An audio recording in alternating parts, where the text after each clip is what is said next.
Hi guys, this is Zach from Watches on You, and today again we're at JB Hudson Jewelers. They lent us this piece for the purposes of this review, and this is the Hublot Big Bang Tantalum chronograph. So this watch is pretty interesting because its actual case. This is not a PVD coating. This is a tantalum case, and that's what this element will originally look like. So tantalum is an interesting element in the fact that it's much rarer than your typical steel, and it's also going to be a lot heavier, and it's very, very corrosion resistant, which is good for a watch. I mean, this isn't a dive watch, so I guess that isn't going to really come into huge amount of use with this piece, but it's just another nice thing to have. And the tantalum on this piece, you can definitely feel this is almost as heavy as a gold watch. I mean, it's really heavy, and maybe even is as heavy, if not more heavy, as a gold watch. Than a gold watch. It's really, really heavy. Definitely feels like it's something different than steel. And that just kind of adds to the uniqueness of the overall piece because, again, you're not really going to see any older watches that are made out of tantalum. It's just an interesting thing to have in a watch. So now going over the case is 44.5 millimeters. It shares the same case style as the other Hublot Big Bang chronographs. You can see the center of the case is not tantalum, but the main parts of the case are. And this is the same material that they use for their other watches as well. And you can see the case is really the exact same design besides the tantalum as the other Big Bang models.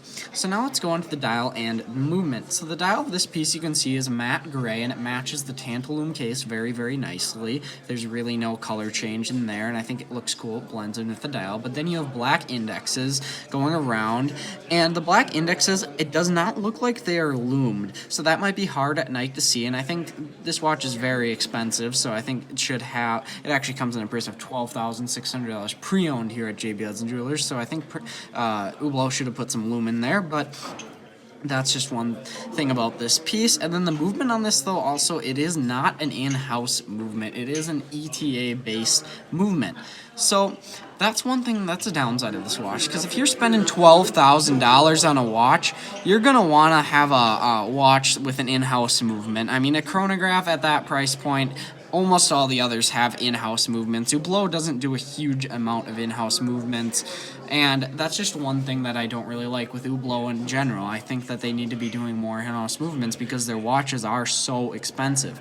But now, just to demonstrate the action, you press the upper pusher to start it, and it just operates like a regular chronograph. You can stop it and then reset. And the action feels just like a Valjoux, I'd say. It's about equivalent to a Valjoux 750 if you know what those feel like.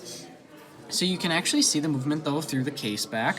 So you can see in the Caseback that they do put a good amount of finishing into this movement. It's obviously going to be the highest grade of the ETA movement, but it still is an ETA. I believe this one is Valjoux, just looking at the movement itself. And you can see that they do up the finishing, but it's a $12,000 watch, so I think that Hublot should have put their own movement in there. They definitely have the resources to do that. So now let's move on to a wrist shot of this piece. Well, actually, as I'm putting it on here, I'd just like to let you guys know. So this has a rubber strap on this piece. It says Hublot here, branded. Again, it's really plain. I think Hublot should also step up their rubber strap game. I mean, they're basically just smooth all the way down. Maybe put some texturing in there, make it a little bit more interesting. And then you have a clasp right here, and it's a matte black. So now putting this watch on the wrist, it's hefty. I mean, being tantalum, it is about as heavy as a gold watch. So you'll notice that you're wearing it on the wrist a lot more than a steel watch. And being 44.5 millimeters, it's also quite large in diameter. And I mean, it's not too bad just because the way that this watch wears and the way the case is formed, the 44.5 isn't that bad, and that's what they traditionally have been. But with the combined weight of that, it is a massive, massive piece. So my wrist is around 7 inches. Just take that for reference. I would like it to be a little bit smaller. I tend to like smaller watches. I mean, I think it fits my wrist fine, but that's one thing to note. If you have a small wrist, this might be too big for you. And also, it is quite thick as well. So you're not gonna, and also, you're not gonna be wearing this watch with a suit. And I mean, you can take that from the style too. This isn't really gonna be a watch to be worn with a suit. It's gonna be more of a sports watch. So just like to let you guys know again, this watch is available here at JB Hudson Jewelers for a price of $12,600. And so this watch, I mean, I think it's not quite worth that price. I mean, with Hublot, they're going to hold their value pretty well, but I think that Hublot should lower their prices on their ETA pieces just because they're not necessarily that hard to build because they're not making their own movement. And that's just kind of my take on this piece. I think that this one's more interesting than the others just for the fact because it has a tantalum cases, and really no other watches have that. So I think that if you're looking at a steal, maybe go to this watch. This one that I have that happens to be a very good example. It was recently sent to Hublot, did a total service, and they kind of got the case. It basically looks brand new right now.